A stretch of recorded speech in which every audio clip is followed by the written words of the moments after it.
Hello brother 20 ఏళ్ల క్రితం టాలీవుడ్లో సెన్సేషన్కి కేర్ ఆఫ్ అడ్రస్గా నిలిచిన మూవీ ఇది.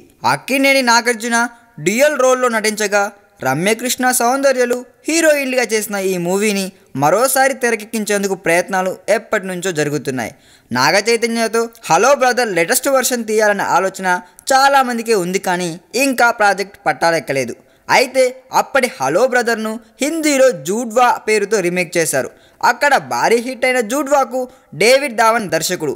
ఇప్పుడు తన కొడుకు వరుణ్ ధావన్తో మరోసారి ఈ హలో బ్రదర్ రీమేక్కు లేటెస్ట్ వర్షన్ రెడీ చేస్తున్నాడు డేవిడ్ ధావన్. ఇప్పటికే జాక్వెలిన్ని ఓ హీరోయిన్గా ఫైనల్ చేయగా ఇప్పుడు రెండో హీరోయిన్గా తాప్సీని ఫైనల్ చేశారు. పింక్ తరువాత ఫుల్ ఫేమ్ సంపాదించేసిన తాప్సీ హలో బ్రదర్లో సౌందర్య చేసే పాత్రకు ఎంపిక చేసినట్లుగా టాక్ వినిపిస్తుంది.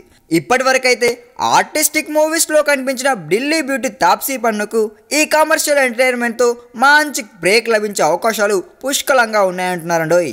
ఈ వీడియో మీకు నచ్చినట్లయితే సబ్స్క్రైబ్ చేయండి. ఫిలిమి స్టార్స్ బోల్డెంత న్యూస్ బోల్డ్గా.